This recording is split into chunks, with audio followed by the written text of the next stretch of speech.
Bonsoir à tous et à toutes. Merci d'être présents ce soir pour notre table ronde sur l'exposition Tant que je vivrai. Alors merci à ceux qui sont présents ici à l'auditorium et puis à ceux qui nous suivent aussi en distanciel.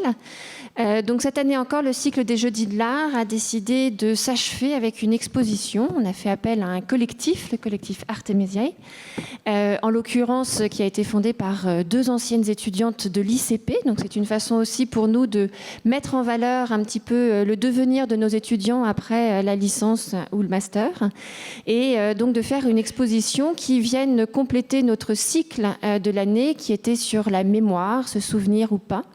Et le collectif nous a proposé le très beau titre de Tant que je vivrai.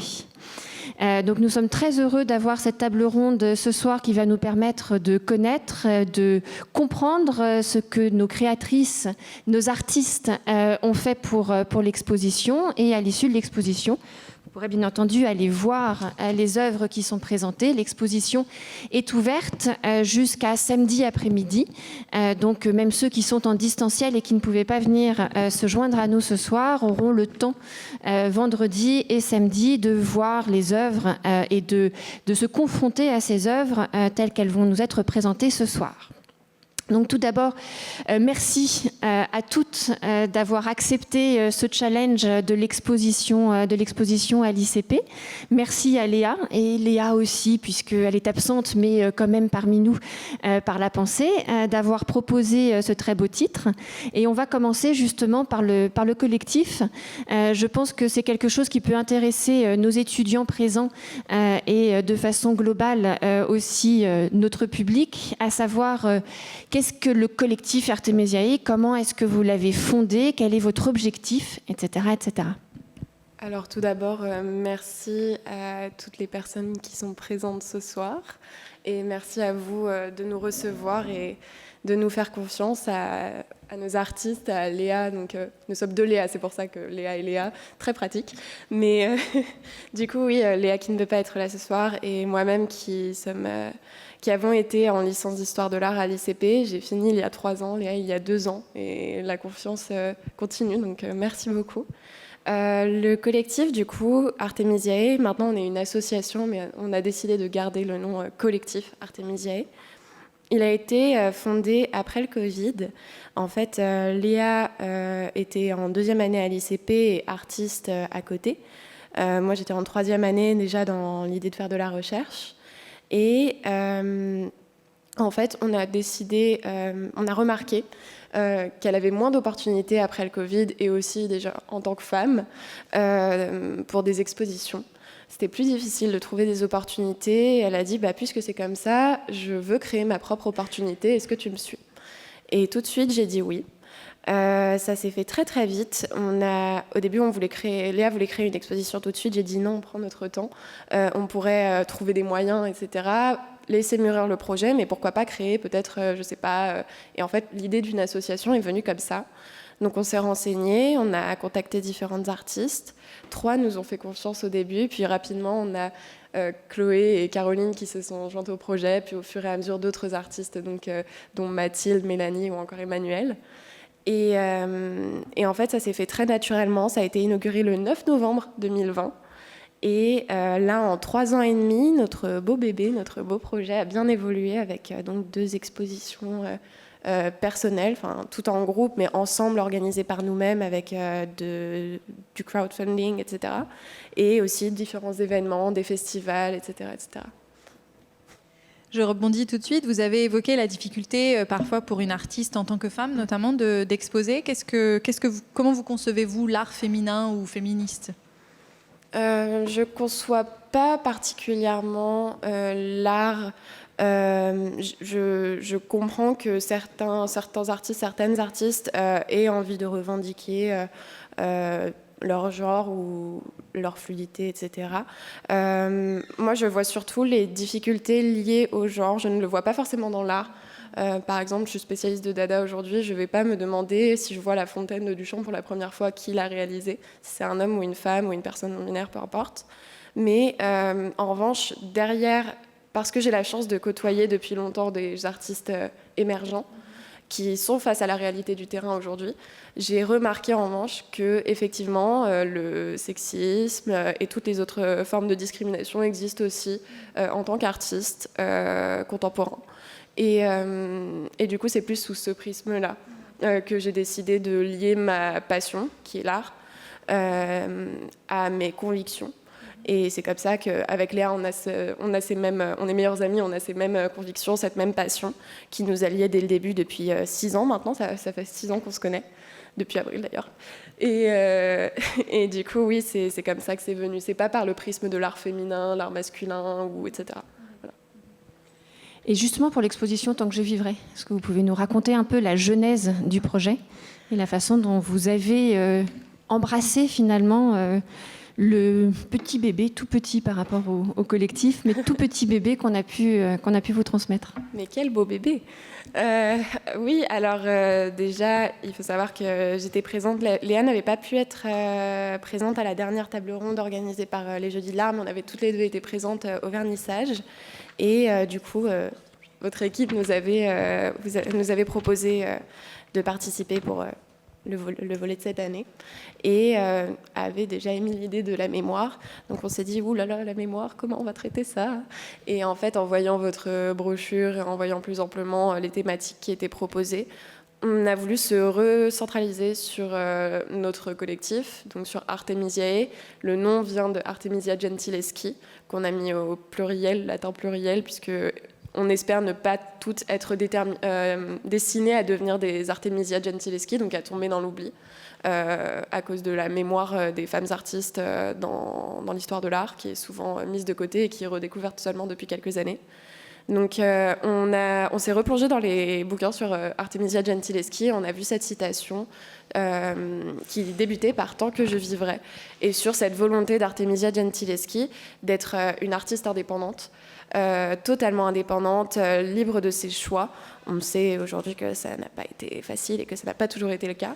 Mais on s'est dit qu'on a été très inspirés par cette citation et on a décidé de partir dessus et de demander à nos artistes une question très simple. Comment imaginez-vous votre postérité tant que vous vivez là, à l'instant présent? Comment vous voulez qu'on se souvienne de vous? Et du coup, après, on leur a laissé champ libre pour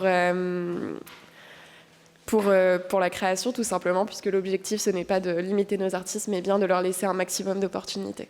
Et alors, cette démarche de vous laisser plein de liberté, ça a fonctionné? Le thème « Tant que je vivrai », ça vous a inspiré? On peut y aller. Eh bien, ouais, ça a été assez inspirant. Et surtout, le thème, pour moi, il a été assez dans l'intime. C'est-à-dire, pour moi, le jeu, j'ai pas l'habitude de l'utiliser dans mes peintures. Et là, vraiment, il était dans le titre, donc il fallait vraiment parler de soi. Oui. Et c'est ce qui m'a aussi plu, parce qu'au final, ce que j'aime dans l'art en général, ou même la littérature, c'est, je sais pas, par exemple, les essais autobiographiques du Didier Héribon, c'est hyper fort quand on lit des œuvres pareilles, ou même du Annie Ernaux. Et du coup, moi, je me suis plus posée en me disant, ok, tant que je vivrai.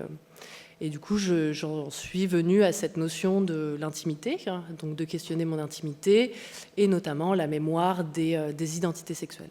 Mm-hmm. Voilà pour Mathilde, je vois que vous acquiescez. Un petit mot peut-être? Oui, moi, ce thème, il m'a parlé tout de suite parce que, en fait, j'ai tout de suite fait le lien avec l'histoire aussi de Artemisia. Récemment, je me suis un peu plus plongée dans ce qu'était sa vie. Ouais. Et en vrai, je l'ignorais un peu même avant de rejoindre le collectif. C'était malheureusement un personnage que je connaissais pas assez. Et du coup, ouais, cette citation, j'ai vu ça comme une phrase hyper forte. Et moi, j'ai vu un peu une phrase pour célébrer la vie et l'existence. Et ses souvenirs, bien sûr. Mais voilà ce que je pourrais dire sur ça. Caroline, vous aussi, vous avez travaillé sur la question du souvenir et de petits moments de joie conservée comme ça? Ouais, exactement. Moi, ça s'est un peu imposé à moi de manière à ce que j'avais envie de me souvenir tant que je vivrais, c'était justement les moments de joie. Et je suis partie sur quelque chose de pas quelque chose de lourd ou de triste, mais au contraire, plutôt tant que je vivrai, c'est tout ça que j'ai envie de me souvenir. Voilà. Alors que Chloé, vous avez une approche qui est complètement différente finalement, un peu à l'opposé de celle qui est proposée par Caroline. Oui, du coup, moi, ça aborde plus la thématique de la mort, au contraire de la vie. Et j'ai plus mis en scène ma mort pour préparer, enfin un peu contrer cette peur de la mort. Et le fait de la mettre en scène, ça permet de s'apprivoiser un peu cette peur. Et le thème, du coup, résonne bien aussi avec ce que je fais en master. Donc, du coup, je suis en master 2 et je travaille sur la mémoire. Donc, le thème m'a beaucoup parlé directement. Et Mélanie, vous êtes la dernière à ne pas avoir réagi sur ce thème. J'ai l'impression, en tout cas, avec les œuvres que vous avez exposées ici, que c'est quand même un thème qui vous a aussi beaucoup nourri et qui vous a vraiment inspiré. Oui, totalement. Moi, je rejoindrais plutôt le point de vue d'Emmanuel. J'ai voulu mettre quelque chose de plus personnel dans ces illustrations, qui sont d'habitude un peu plus voilées. On va dire que je mets une sorte de filtre. Mais c'est vrai que quand je me suis posé la question, tant que je vivrai, qu'est-ce que j'ai envie de laisser de mon image en tant qu'artiste? J'ai voulu montrer quelque chose d'un peu plus sincère, d'un peu plus honnête. Donc, on va retrouver des illustrations, on va dire un autoportrait ou des silhouettes qui peuvent s'apparenter à moi dans une sorte de nostalgie, parce que j'aime bien travailler cette thématique, essayer de tirer du beau à travers de choses assez mauvaises ou des souvenirs un peu perturbants. Moi, en tout cas, je vois ça aussi comme une synthèse de mes propres sentiments ou de mes propres expériences, et le fait de les afficher aux autres, ça peut aider certains, parce que je travaille sur pas mal de thématiques engagées. Et voilà, donc tant que je vivrai, j'aimerais aussi pouvoir aider, en tout cas à travers l'art, des personnes qui auraient vécu des traumatismes ou qui souhaitent simplement s'identifier à des images que j'aurais produites par rapport à mes expériences. Merci. Maintenant qu'on a votre ressenti sur la thématique, je pense que ce serait intéressant de pouvoir aller un peu plus en profondeur par rapport à la création, aux créations que vous avez réalisées pour cette exposition-là, puisque on a compris en regardant les œuvres que vous aviez été vraiment inspiré par le thème et que vous aviez créé, ou en tout cas réfléchi vos œuvres par rapport à cette exposition-là. Donc on va commencer à s'intéresser un petit peu à votre travail et à la façon dont vous avez organisé votre pensée. Tout à fait. Par exemple, Chloé, quel a été le processus créatif que vous avez suivi voilà, justement pour ces photos brûlées et ce linceul? Alors du coup, au départ, pour me mettre en scène, du coup, j'ai commencé par, à l'aide d'une amie, par mouler mon corps, donc pour faire comme si j'étais morte. Et donc après, je voulais quand même exploiter la photographie parce que du coup, c'est quand même un médium qui me tient particulièrement à cœur. Donc du coup, j'ai demandé à mes proches si ils devaient garder qu'une seule photographie de moi, laquelle ils garderaient. Et j'ai ainsi collecté toutes les photographies qui m'ont proposées, et je les ai ensuite brûlées pour en faire des fleurs. Voilà. Faut que je rallume mon micro, ça marche tout de suite beaucoup mieux. Caroline, vous avez décidé, comme vous nous l'avez dit, d'utiliser finalement cette thématique de tant que je vivrai pour revenir sur les souvenirs doux, les choses joyeuses de l'existence. Je voudrais revenir un peu plus sur votre façon justement de travailler, votre façon de photographier.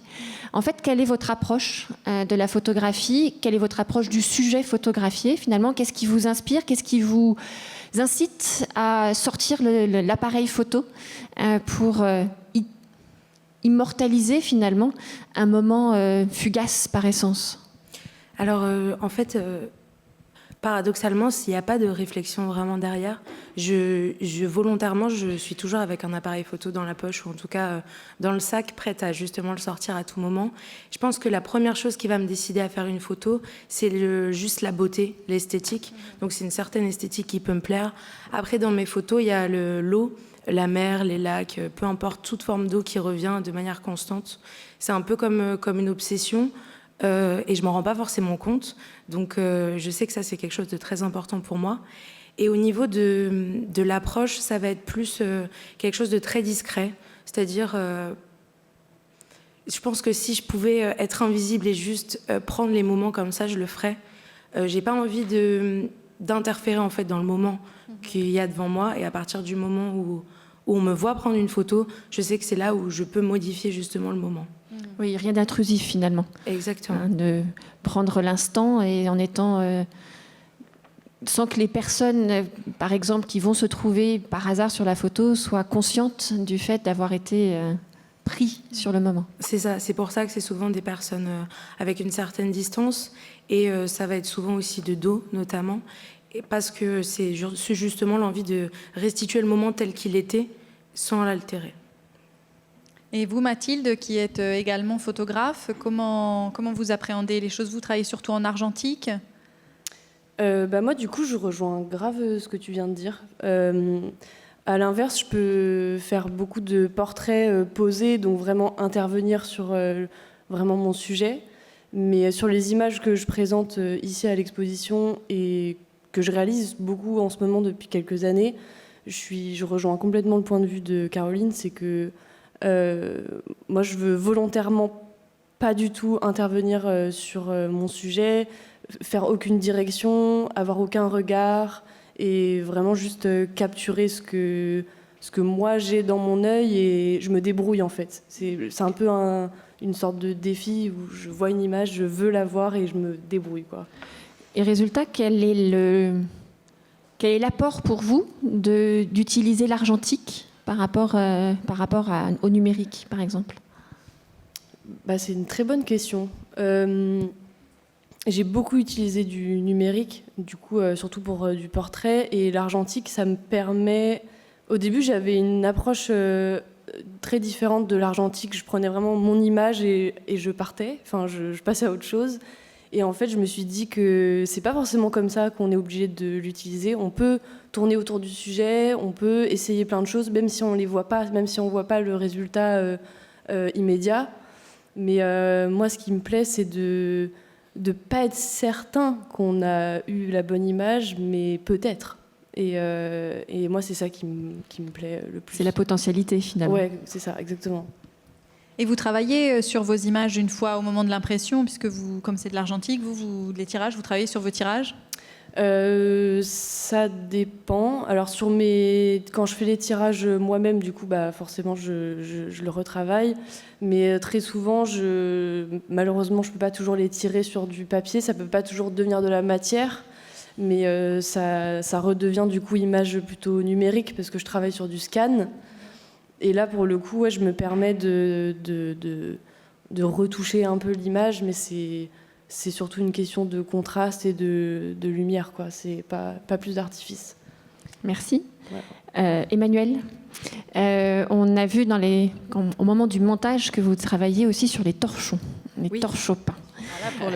Là, pour le coup, il y a un détournement qui est assez intéressant. Vous nous avez expliqué au moment du montage que justement, vous étiez sur un montage aujourd'hui qui était un peu exceptionnel par rapport à votre montage habituel. Qu'est-ce qui vous a amené à choisir un support assez inattendu, alors qui est à la fois... qui potentiellement pourrait être classique parce que c'est de la toile finalement, ouais, c'est vrai, ouais. Mais qui en même temps, dans son détournement, est assez inattendu parce que c'est certes de la toile, mais c'est avant tout un torchon. Ouais, c'est avant tout un torchon ménager qui, pour moi, reflète le travail domestique. Donc, à savoir que mon sujet principal depuis 2 ans, c'est le travail domestique non rémunéré. Ce qui m'intéresse, c'est de valoriser sa valeur financière. Et là, ce qui m'a surtout intéressée dans ce torchon, c'est de le retirer de la sphère privée, de le questionner dans un espace public et de le remettre dans l'espace privé une fois rémunéré. C'est-à-dire que le torchon n'est plus un objet, mais plutôt un objet de réflexion à la fin, une peinture. Et après, je me suis aussi beaucoup amusée à le penser, parce qu'au final, ça a été au moins une année d'expérimentation pour vraiment réussir à peindre sur un torchon. Étonnamment, c'est du tissu, mais c'est beaucoup plus complexe qu'une toile, parce que ce qui m'intéressait, c'était de créer de l'installation aussi. Donc que le torchon garde une certaine fluidité pour pouvoir faire des grands étendoirs avec plein de torchons et d'avoir cette série de peintures qui va être visuellement apparente. Et ici, je l'ai plutôt malmené, ce torchon. Enfin, à la base, je viens l'inscrire sur un étendoir, vraiment garder sa fluidité. Et ici, vous verrez, il est enchaîné. Je les ai liés avec des charnières. Je l'ai également tendu avec des barres de fer. Qu'on a vraiment une autre utilisation du torchon et qui vient plus parler de la catégorie, des codes sociaux qui viennent nous enfermer. Alors justement, à l'écran, on voit aussi l'autre œuvre que vous avez choisi d'exposer avec nous, qui est aussi un détournement, enfin un changement de référentiel, en tout cas, très nettement, symbolique, puisque vous jouez sur la perspective, le bois aussi, la forme, qui est quand même assez, tout de suite, qui interpelle finalement. Qu'est-ce que vous voulez dire? Qu'est-ce qui se trouve dans ce référentiel, dans ce changement de référentiel? Et surtout qu'on a bien compris que justement dans cette exposition avec la thématique « Tant que je vivrai », vous livrez beaucoup de vous.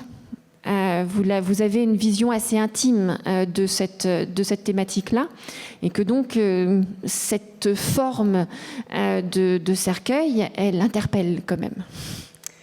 Oui, là, j'en suis vraiment partie du sens littéral de la mort, le cercueil. Et je l'ai associé au placard, d'où le terme « la remise au placard ». Et ce nom d'œuvre fait référence au coming out, du moins le fait de sortir du placard et là, potentiellement, d'y retourner une fois sa mort. Ce qui va dans un sens un peu sur ce qui vient questionner cette notion d'intimité au moment de la mort. C'est plus pour parler de la question de l'hétéroïsation de l'histoire et aussi de la normalisation de la culture. Et avec toute cette démarche sur comment on retranscrit l'identité sexuelle à travers l'histoire, comment on retranscrit mon identité sexuelle de femme lesbienne à travers l'histoire, comment elle va être véhiculée. Et c'était pour moi une façon de représenter potentiellement cette remise au placard qui pourrait être une éventualité. Et vous, Mélanie, vous avez beaucoup aussi fait face à des récits intimes, notamment à travers votre hashtag « Les mots de trop ». Est-ce que vous pourriez nous en dire quelques mots ? Oui, alors par rapport aux mots de trop, c'est un projet que j'ai créé il y a maintenant 3 ans. C'est vraiment né d'une situation qui m'était arrivée dans le métro, vraiment très inconfortable. Et une personne avait eu le bon réflexe de venir me secourir face à la situation.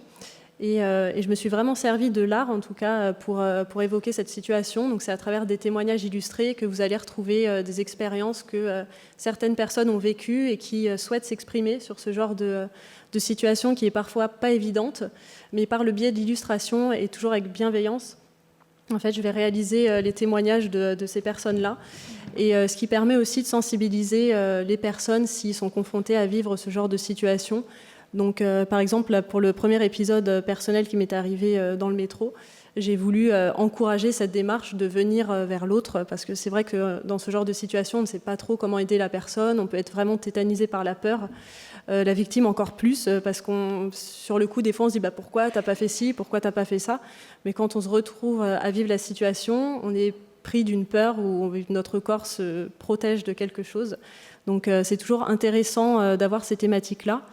Et donc ça parle vraiment de violences sexistes, des violences sexuelles, des violences qu'on peut retrouver à travers le couple.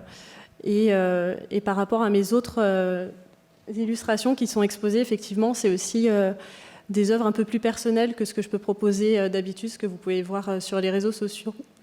C'est par exemple un autoportrait, donc celui que vous voyez au milieu, parce qu'en général, on a souvent des réflexions en disant « Ah, t'es artiste, c'est super, tu fais des super projets, c'est magnifique ton Instagram ». Et ça crée une sorte d'image qui n'est pas forcément la réalité. Et à travers ce genre d'illustration, je voulais montrer qu'on est aussi des humains à travers ces œuvres d'art et qu'on peut avoir des moments de faiblesse. Et aussi par rapport à la thématique « Tant que je vivrai », c'est que, par exemple, l'illustration que vous avez sur votre gauche, oui, c'est ça. C'est une sorte de paradoxe entre est-ce que cette image est positive ou est-ce qu'elle est négative pour vous. Moi, je me sers vraiment d'événements qui peuvent être un peu moches, on va dire, dans la vie, et j'essaye de tirer de la beauté de ça. C'est pour ça qu'à travers cette image, on ne sait pas vraiment si cette personne est en train de se baigner tranquillement ou si elle est en train de se noyer. Mais en tout cas, voilà, moi j'essaye d'extérioriser à travers l'art des sentiments qui sont négatifs. Ça m'aide beaucoup à appréhender ces situations, à les rendre moins mauvaises. Et au niveau de la technique, parce que là on voit sur les œuvres, que ce soit les mots de trop ou les œuvres que vous avez créées pour l'expo, on voit quand même ces couleurs qui sont très vibrantes. Quelle est votre technique et comment vous abordez justement la création et est-ce que vous arrivez, parce que c'est une question qui finalement pourrait s'adresser à toutes, est-ce que vous arrivez à un moment à dire c'est fini, elle est achevée? Alors, pour répondre à la première question, là on est sur de l'impression giclée. Personnellement, c'était la première fois que j'expérimente cette technique parce que d'habitude j'aime bien expérimenter des techniques artisanales comme la sérigraphie ou la linographie, quelque chose où on va vraiment travailler la matière. Pour cette exposition, étant donné que ce sont des projets numériques dont les mots de trop, j'ai fait appel à une entreprise qui arrive à retranscrire des couleurs web. C'est pour ça qu'on a ce rendu assez dynamique que vous allez voir à l'exposition. Mais voilà, en général, je préfère travailler des techniques artisanales, mais j'ai voulu expérimenter, en tout cas pour cette première exposition. Et par rapport à votre dernière question, je pense que c'est plus une question de ressenti. Quand je vais voir mon œuvre, mon dessin, mon illustration, je vais me dire oui, j'ai un ressenti qui va me dire oui, elle est terminée. Ou dans le cas contraire, ça peut rester dans un placard pendant 3-4 ans. Petite anecdote pour celle de gauche, c'était un croquis que j'ai fait il y a 4 ans et quand je l'ai revu, cette thématique m'a parlé. Je me suis dit, en fait, c'est ça l'émotion que tu voulais véhiculer, c'est simplement que je n'ai pas eu l'occasion de la mettre en place. Donc j'ai ressorti ce croquis des placards et j'en ai fait une illustration pour cette exposition. Et vous, Emmanuel, vous travaillez les torchons par groupe, si j'ose dire. Là, il y en a 4 qui sont exposés. Est-ce que dès le départ, vous les pensez comme un tout, un ensemble fixé préalablement, ou est-ce que vous vous laissez un peu porter Oui, généralement, je les pense en termes de série. Après, c'est aussi l'installation qui m'intéresse, dans le sens où, déjà, j'ai fait beaucoup d'essais. Pendant 1 an, j'ai peint beaucoup de torchons, beaucoup de tests. J'en ai gardé quelques-uns, j'en ai retiré d'autres. Mais au final, je me suis retrouvée avec... je sais pas, au moins 6 torchons, et je les ai vus ensemble, et je me suis dit, ce qui est intéressant, c'est de voir tous ces torchons-là. Puis il y avait un côté un peu Fordisme dans le travail domestique que je voulais mettre en place, en avant pour les installations. Et pour celle-ci, donc les 4 peintures, je les pensais aussi en série. J'aimais bien ce côté... le torchon vient former un autre objet. Et justement, pour rebondir sur cette notion de la série, Mathilde et Caroline qui faites des photographies, là, les photographies que vous avez choisi d'exposer ne sont pas conçues en série, mais vous avez créé une série par rapport à l'exposition.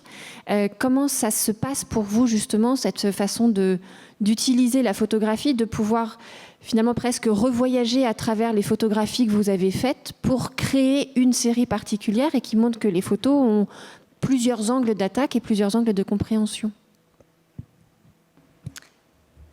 Je suis pas sûre d'avoir compris la question. Désolée. Alors je reformule.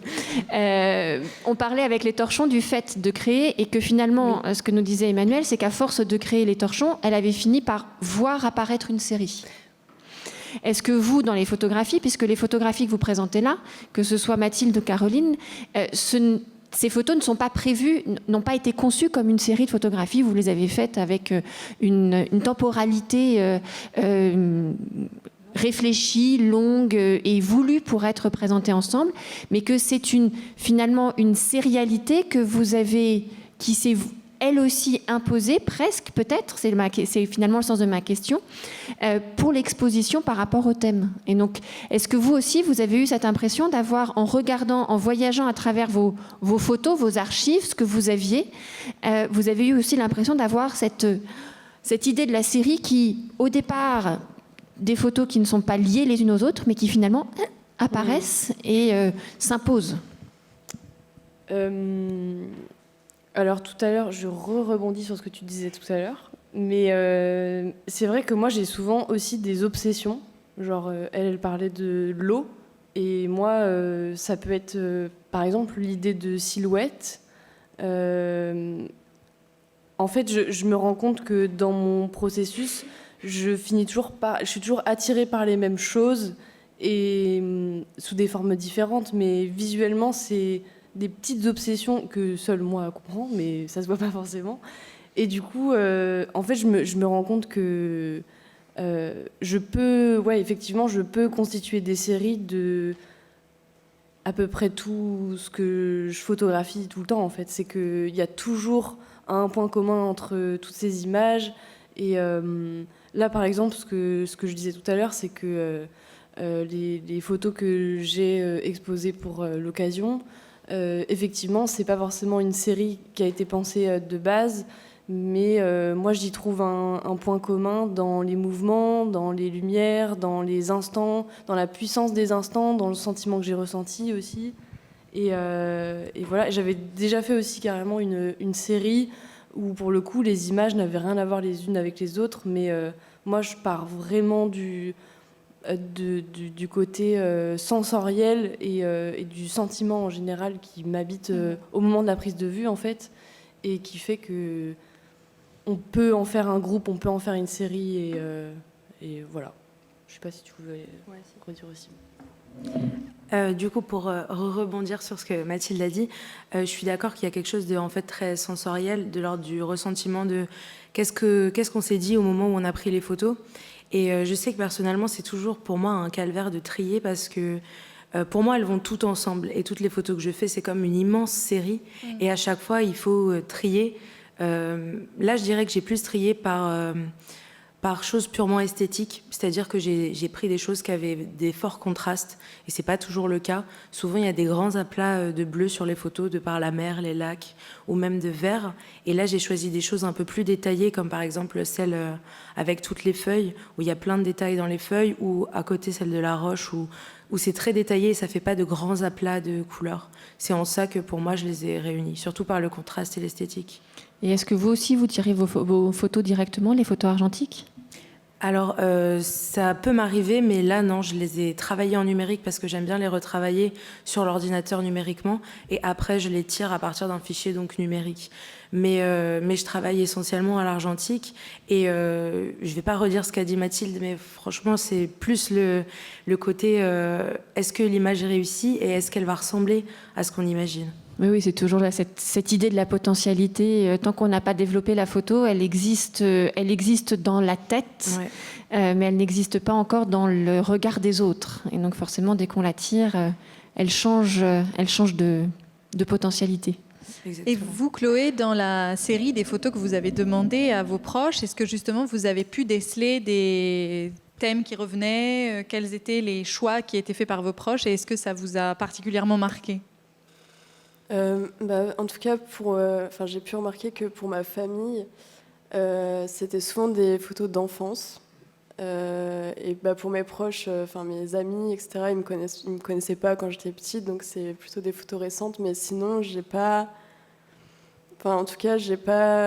trop compris pourquoi des fois ils choisissaient cette photo. Et Enfin, après, c'était pas le but non plus de questionner ce choix-là, c'était vraiment juste exploiter la photo qu'il me donnait. Voilà.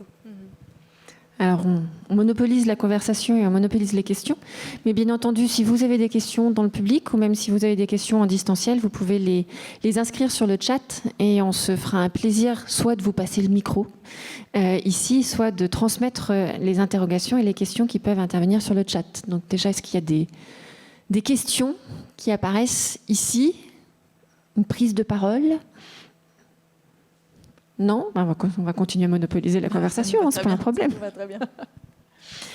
De façon globale, justement, le fait d'être dans un collectif qui finalement est un collectif d'artistes de femmes, on va revenir à quelque chose d'un peu plus général, un collectif d'artistes femmes, pour vous, est-ce que ça a une importance particulière ou est-ce que c'était quelque chose qui allait de soi quand Léa et Léa vous ont approché, ou est-ce que c'est vous qui les avez approchés parce que vous étiez intéressés par leur concept?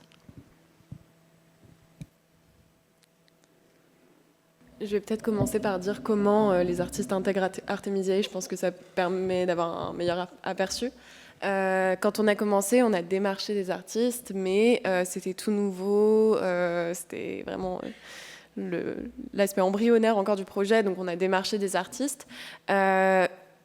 La plupart des artistes présentes ici, toutes en fait, on les a démarchés, mais on a aussi réalisé des appels à projets. Donc avec Léa, on choisit, comme je vous ai dit, on est très similaires dans ce qu'on aime, etc. Donc à chaque fois, on fonctionne au coup de cœur et grâce aux réseaux sociaux. On a découvert tous nos artistes via les réseaux sociaux. Bon, Caroline connaît Léa depuis plus longtemps, mais généralement, c'est par ce biais-là. Après, je vais laisser les artistes répondre, mais c'est juste pour recontextualiser un petit peu. Moi, personnellement, quand on m'entend, oui. Quand on m'a proposé d'intégrer le collectif, je trouve que, surtout quand on est jeune, ce genre de projet se présente un peu au fur et à mesure, et ce genre d'appel à venez nous rejoindre, ça peut être hyper impressionnant en fait. Et moi, ça m'a tout de suite personnellement mise en confiance en fait de savoir que j'allais être avec des femmes et que ça allait pouvoir être aussi un espace éventuellement de dialogue et que les thèmes abordés allaient être d'une certaine souplesse, je dirais. Et ouais, moi, je dirais que ça m'a mis à l'aise en tout cas. Et voilà, en tant que femme, ça paraît assez évident qu'on soit toutes à l'aise ensemble. Mais voilà ce que je voulais dire. Je ne sais pas si vous voulez rebondir. Mais moi, je te rejoins sur ce propos aussi de se dire, quand vous m'avez contactée, je me suis dit, ça fait sens pour moi, surtout parce que j'ai des peintures assez engagées sur un propos féministe. Et en même temps, je me suis sentie dans une bienveillance en me disant ok, ça fait sens pour moi de faire partie d'un collectif, d'être entourée de femmes artistes qui comprennent aussi ma problématique de prendre de la place quand on est une femme dans l'espace public, ce qui est pas évident. Et du coup, le faire en collectif, ça me paraissait plus sensé. On est très heureuse qu'il y a Pierre-Emmanuel et François, mais ils sont pas... François, il est là quand même. Et on est heureux et heureuse de vous accueillir et de vous faire de la place comme il se doit dans le foyer. Merci. Pour les autres, justement, ce que ça a été... Alors, j'ai compris que, Caroline, vous connaissiez Léa, la Léa absente. Ouais, moi, je connaissais Léa parce qu'on était au collège ensemble, mais on s'était complètement perdu de vue. Et elle m'a recontactée donc, via les réseaux quand j'ai commencé à poster plutôt des photos. Et je pense que la notion de sororité, elle est hyper importante. Et surtout, moi, je sais que dans mes photos, il y a énormément de femmes. C'est très souvent des femmes parce qu'il y a cette notion, comme l'a dit Mathilde, de confiance, où c'est très important de se sentir dans la même galère, si je puis dire. Et quand on a fait des expositions auparavant, on s'est toujours toutes beaucoup soutenues. Et ça aide d'avancer à plusieurs. On avance plus loin que seul, pour reprendre le dicton. Et autant pour Léa et Léa, pour le collectif que pour vous, artistes, et vous avez des modèles de femmes artistes, écrivaines. Vous avez parlé tout à l'heure d'Annie Ernaux, mais aussi Didier Ribon. Est-ce que vous avez d'autres artistes, écrivaines ou femmes en général, qui vous inspirent, qui vous ont motivé, que ce soit dans la création du collectif lui-même ou dans vos pratiques artistiques? Je peux commencer. Oui, ce que je disais tout à l'heure, c'est que moi, dans mon travail, je suis beaucoup inspirée par mes lectures, hein, des essais littéraires ou même, par exemple, ça va être des statistiques parfois. Hein. Et ce qui m'intéresse dedans, c'est aussi de les retranscrire. Et donc, ça vient nourrir aussi mon travail, tout ce côté un peu donné ou essai littéraire. Donc, je citais... tout à l'heure Annie Ernaux, mais ça peut être là par exemple pour cette exposition, ça a plutôt été du Monique Wittig ou du Paul B. Preciado. Hein. Et sinon après d'un point de vue graphique, je vais plus me diriger vers des artistes qui font des natures mortes, parce que parfois c'est un peu déstabilisant de peindre des vices et de se dire que ça a du sens. Et du coup, je m'inspire pas mal du travail de, par exemple, Nathalie Dupasquier, qui fait des natures mortes à base de, je ne sais pas, des bouteilles en plastique, ce genre de choses. Et ce qui me plaît dans son travail, c'est aussi de faire des natures mortes significatives de le matérialisme de notre société. Voilà, d'avoir des éléments en plastique, des vis, des balayettes, ce genre de choses. Donc Nathalie Dupasquier déjà pour ça, et après moi dans mon travail il y a toute une influence surréaliste un peu globale, hein. Je sais pas pour Mathilde vous. Peut-être. Moi, ce que j'allais dire, c'est que si on s'en tient à juste la photographie, malheureusement, j'étais en train de me poser la question et je me disais qu'en fait, toutes mes références photographiques, quasiment, c'est des hommes. Donc oui. voilà. C'est Mais vrai en fait, c'est surtout parce que je suis tombée grave amoureuse de la street photographie, en fait, genre années 50, années 60. Et du coup, bah ouais, c'était ce qui était le plus visible et ce qui est encore le plus visible dans l'histoire de la photo. Et en fait, la première femme qui m'a vraiment inspirée en photographie, c'est Viviane Mayer. Je sais pas si vous connaissez, qui a été mise en lumière il y a pas si longtemps que ça. Et ouais, voilà, c'est la première à laquelle je pense. Puis son histoire, en plus, enfin, je vous invite tous à regarder qui est Viviane Mayer, parce que c'est un personnage incroyable. Et voilà, en termes de référence d'image, en tout cas de femme, c'est la première où je me suis dit... et c'était il n'y a pas longtemps, donc un peu triste. Une démarche en construction. Non, il faut voir positivement, c'est une Oui, démarche oui, en non, mais bien construction. sûr, oui. Vous allez faire sans doute des découvertes autres que Viviane Oui, Mayer, bien de sûr. photographes, femmes disparues. Forcément, et oui, les et- influences masculines ne sont pas forcément non plus... Non. justement, on peut Non. se construire avec et on peut se construire contre, hein, donc Oui, bien ça joue aussi.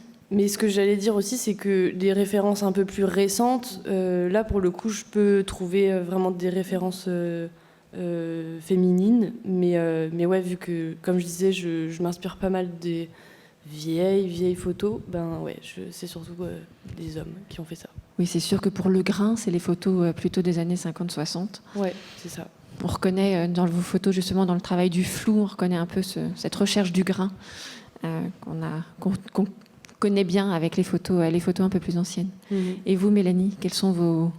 Est-ce que vous avez justement des références qui vous aident dans votre création, auxquelles vous vous raccrochez, auxquelles vous vous rapportez dans la création?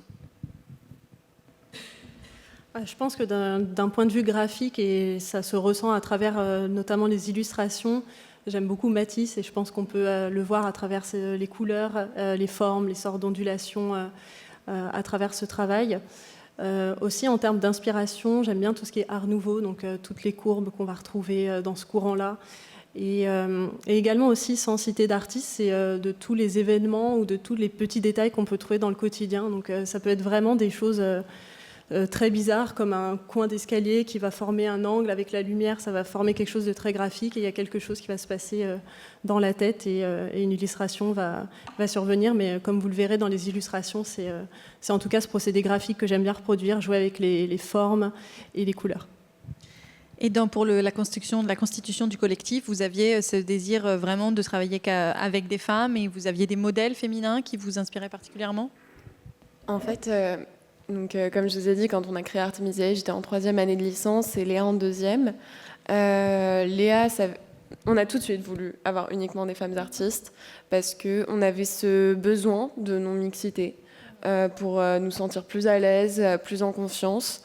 Nos amis hommes nous ont tout à fait soutenus et sont aujourd'hui de très bons bénévoles. Mais c'est vrai qu'on voulait être en non-mixité. C'était un choix dès le départ. Et en fait, encore une fois, on a ce cursus d'historienne de l'art. Moi, particulièrement, j'ai eu la chance, Léa ne l'a pas fait, mais j'ai eu la chance de pouvoir faire un dossier de recherche en histoire de l'art, mineure histoire, à l'ICP, sur la place des femmes peintres à la période moderne du 15e au 18e. Donc c'est très vaste à faire dans un dossier de recherche de licence. Mais en fait, j'ai découvert des artistes du 15e que je ne connaissais pas du tout et plein d'autres artistes. Sophonis Baranguissola, j'en ai vraiment découvert beaucoup. Je connaissais déjà Artemisia Gentileschi puisque j'avais vu des documentaires et des reportages sur elle. Mais c'est vraiment venu tout de suite au niveau des influences et je l'ai partagé avec Léa. On les a découverts aussi en cours, puisqu'on a eu la chance quand même d'avoir dans nos cours, bon, il y avait moins d'artistes femmes, c'est vrai, mais on sentait qu'il y avait cette volonté de présenter plus d'artistes femmes. Je pense notamment au cours de Pierre-Emmanuel ou encore de Madame Martin-Neut aussi, que j'ai eu en CM.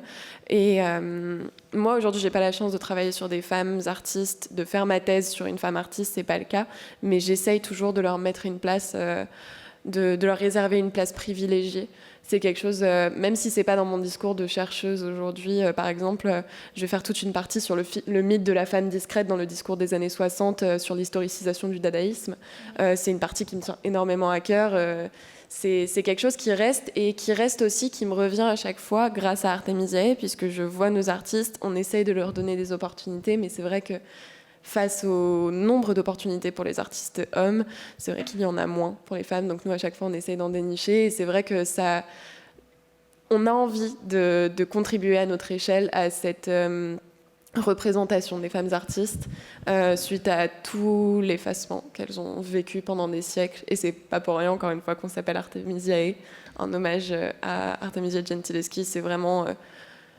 parce qu'elle a eu une vie tellement incroyable et ça nous a tellement émus toutes les deux que tout de suite, ça a été une décision commune. C'est venu littéralement lors de la première réunion. On était dans un petit restaurant à côté de la rue Vieille du Temple, je m'en souviens encore, la chaise au plafond. Et vraiment, dans les 20 premières minutes de réunion, on a dit, mais si on prend un nom, il faut qu'on prenne une référence à une artiste femme. Et dans l'heure, Artemisia a été choisie, a été transformée pour donner ce petit coup de renouveau. Et quel avenir vous pensez pour le collectif ? Écoutez, on espère beaucoup de choses. Là, c'est vrai qu'on est très heureuse d'avoir fait cette exposition. On en a encore une qui va arriver là, à la fin du mois. Malheureusement, pour l'instant, moi, comme je l'ai dit, je suis doctorante contractuelle avec chargée d'enseignement, donc j'ai énormément de travail. Léa est en stage pour son master marché de l'art. Donc on a énormément de travail et c'est parfois dur c'est très frustrant de ne pas pouvoir s'investir autant qu'on le voudrait parfois dans notre association, puisqu'on fait tout à titre bénévole aussi, donc il faut vraiment qu'on trouve le temps. Et du coup, pour l'instant, on n'a pas trop de projets. On va essayer de souffler un peu parce que là, on a un mois d'avril du coup très intense. Mais aussi, on a beaucoup de projets qui s'accumulent entre le stage de Léa. Moi, j'ai des voyages, des missions de recherche à faire à l'étranger, notamment aux États-Unis. Donc, ça va me prendre du temps. Mais on va voir pour la suite. On a des idées, on va y réfléchir. Mais en tout cas, oui, c'est sûr que s'il y a bien une chose qu'on veut continuer, c'est de promouvoir nos artistes, parce que vraiment, elles nous octroient une confiance qui est absolument géniale. Et à chaque fin de réunion, on se prend dans les bras en disant « mais comment on a fait pour avoir des artistes qui nous font autant confiance depuis autant de temps ?» en fait. Et quel souvenir, finalement, garderez-vous de cette table ronde, cet exercice et cette exposition et ce travail avec le collectif en tant qu'artiste, vous ? Je vous laisse. Très honnêtement, très stressant. Mais du coup, ça fait quand même plaisir nous offrir une chance de parler et de montrer notre travail. Donc, merci. Et oui, c'est toujours un plaisir de faire des projets avec les filles, parce qu'on est, comme elles l'ont dit plusieurs fois, on s'entraide et ça fait vraiment chaud au cœur de ne pas être seule face à nos débuts dans nos carrières d'artistes. Voilà. Je me permettrais juste de rajouter aussi, parce que c'est surtout le cas pour Caroline et Chloé, mais Chloé, ça fait 3 ans, presque 3 ans et demi qu'elle est avec nous, c'est vraiment l'une des premières. Et c'est beau aussi de voir sur le long terme l'évolution de nos artistes, voir leurs projets mûrir, leurs pattes évoluer, prendre confiance aussi dans leurs capacités. Et c'est quelque chose qui est extrêmement touchant. Voilà, après je laisse la parole. C'est très intéressant d'être questionné sur ces photos. C'est hyper difficile d'expliquer le cheminement, en fait, parce que dans la tête, ça paraît tellement simple et évident. Et en fait, ça l'est pas forcément à expliquer. Donc, merci beaucoup pour l'opportunité. Et oui, très, très stressant aussi. On peut y aller. Pareil, c'est pas évident déjà de poser sa réflexion quand on vient de faire une phase de production assez dense. Donc, c'est toujours un peu stressant d'avoir ses premières impressions, les premières fois où on raconte un peu l'histoire, et qui est notamment là, devant un public et pas un public restreint. Mais c'est hyper valorisant dans son travail d'aller vraiment exprimer, et puis même d'obtenir des réflexions un peu sur le moment et d'approfondir son discours et sa démarche avec ce genre de table ronde. Donc, merci aussi. Moi, je voulais juste dire merci aussi, et que, en fait, c'est vraiment merci, c'est vraiment génial, parce que je trouve que déjà en rejoignant le collectif, mais aussi juste en parlant, en s'exprimant, c'est vraiment l'aboutissement de quelque chose, parce que le processus artistique, c'est vachement de solitude quand même. Et je parle trop, désolée. Non, mais bref, voilà, je voulais juste dire, enfin, c'est pas un exercice facile de parler de ce qu'on fait, enfin, mais en tout cas, ça fait vraiment du bien, parce que de la première pensée d'une création à même juste de l'avoir dans les mains et tout, c'est vraiment beaucoup de solitude en fait, et c'est pas forcément désagréable, mais à un moment, c'est bien quand c'est réellement partagé et palpable, et que ça sort, quoi. Donc, quand ça passe dans d'autres mains maintenant. Voilà, c'est ça.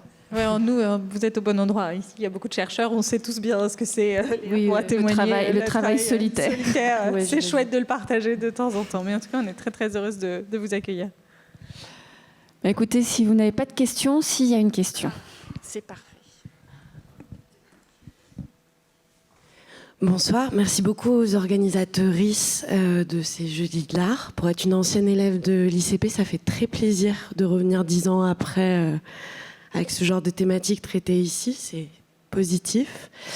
Moi, je voulais poser ma question au collectif Artemidiae.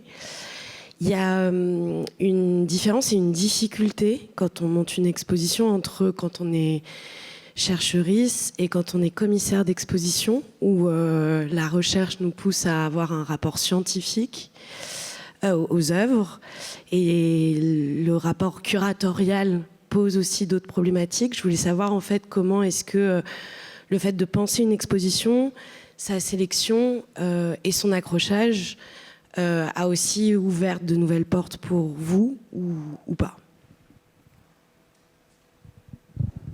Alors, merci pour cette question. Je vais essayer de répondre dans l'ordre, mais ma mémoire immédiate n'est pas ouf. Alors, pour ce qui est de... du coup, on va reprendre. En fait, en tant que chercheuse, je travaille sur ma passion.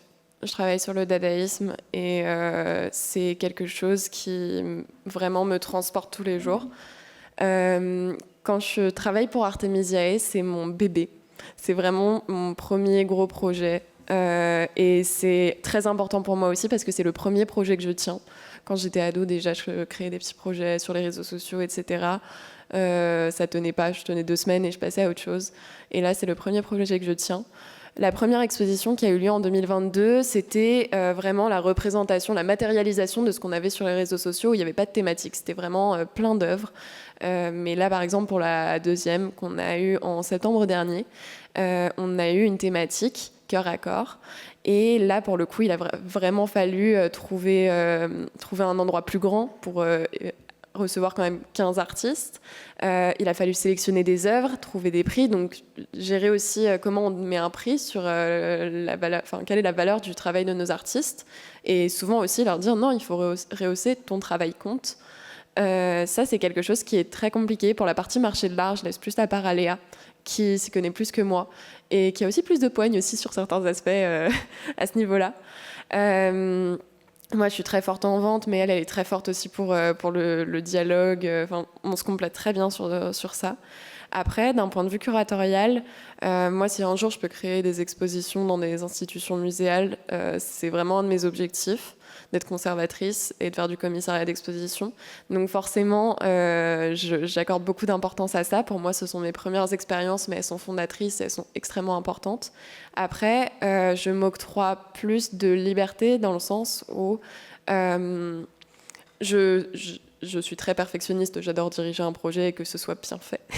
Mais je sais qu'en face de moi, j'ai des personnes en qui j'ai donné ma confiance. Je leur ai donné ma confiance et je sais qu'elles ne feront pas n'importe quoi avec. C'est un respect mutuel.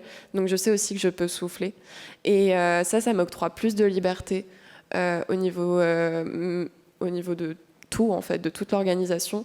Il y a un dialogue. L'objectif d'Artemisiae, c'était pas que de présenter des artistes femmes, c'était aussi de créer un réseau entre elles, parce que toutes ne viennent pas de Paris. Par exemple, Mathilde, elle est à Marseille. On a Sophie qui est à Bordeaux. On a des artistes qui sont à Nantes, à Lyon. On a des artistes vraiment partout en France. Donc, d'un point de vue logistique aussi, c'est quelque chose. Mais l'objectif, c'était vraiment de s'éclater, de partager, de créer un réseau d'entraide entre nous, de soutien aussi, parce que c'est pas toujours simple. Mathilde l'a dit, c'est solitaire le travail d'artiste. Moi, je le ressens par le prisme de Léa, mais aussi maintenant par le prisme des artistes de l'asso. Donc, le but, c'est vraiment moi, ma recherche, en quoi elle impacte dans Artemisiae, je dirais que c'est les normes académiques sur les cartels. Ça peut paraître tout bête, mais un cartel mal fait, ça me stresse. Je le dis à mes étudiants en licence à Michelet, mais un cartel mal fait, moi j'ai envie de m'arracher les yeux. Donc ça, c'est un petit truc tout bête, mais sinon, d'un point de vue de l'organisation, non, juste c'est du dialogue et juste de s'éclater et profiter. Désolée, j'étais un peu longue. Il n'y a absolument aucun souci, on a le temps. Est-ce qu'il y a d'autres questions ?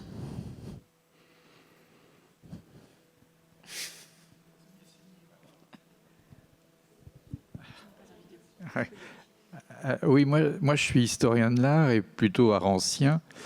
Et donc je cherche à faire parler mes œuvres pour trouver les influences. Et vous avez dit une chose intéressante à propos des influences. Je crois que c'est Mathilde, vous au milieu.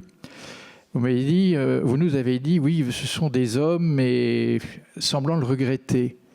Est-ce que finalement, c'est si important que ça? Est-ce que ce qui n'est pas important, c'est votre regard à vous sur l'œuvre du passé, quelle qu'elle soit? Je me pose cette question parce que je n'ai pas l'occasion de la poser à mes artistes. À moi, ils sont tous morts. Et donc, c'est très difficile d'être sûr on est sur le bon thème de l'influence et sur la bonne piste. Alors, voilà, vous entendant dire ça, je me dis, mais est-ce que ce n'est pas le regard de l'artiste qui est important? Oui, c'est le regard de l'artiste qui est important, mais en tant que jeune femme artiste... Et pas que artiste, juste en tant que jeune femme, à un moment donné, je pense, dans notre évolution de femme dans la société actuelle, je pense qu'on a toutes besoin d'avoir des modèles, en fait. Ne serait-ce que... Enfin, c'est tout bête, hein, mais même quand on est enfant, ça part exactement du même principe. C'est juste de regarder ces femmes-là et d'espérer... je sais pas, être comme elle, ou enfin, c'est juste le modèle de la s'inspirer réussite. des parcours en fait aussi. Le modèle de la réussite, se dire que si elles y sont arrivées, nous aussi on peut y arriver. Tout bêtement, ouais, tout simplement. Et voilà, c'est juste ça. Mais oui, effectivement, c'est vrai que de toute façon, des références artistiques, ça reste une référence artistique. Enfin, mais c'est juste que c'est encore plus fort et encore plus encourageant, en tout cas pour moi, de trouver des références féminines. Ça résonne encore plus fort, en fait, de s'identifier à ces personnes-là. Voilà. Eh bien, merci à vous. Vous serez désormais des artistes modèles peut-être pour les générations futures. Ah, pardon, il y a encore une petite question. On y vient. Pardon. Hop. Oui, alors j'avais une question à vous poser. Au collectif en général, en entier. Vous avez beaucoup dit que jusqu'ici, les productions artistiques étaient de l'ordre plutôt d'un travail solitaire. En quoi, du coup, vous considérez que c'est un travail qui est plutôt solitaire? Est-ce que la collaboration entre artistes est compliquée? Est-ce que c'est plutôt le fait que vous sentez pour votre production artistique le besoin de vous retirer de l'environnement dans lequel vous êtes?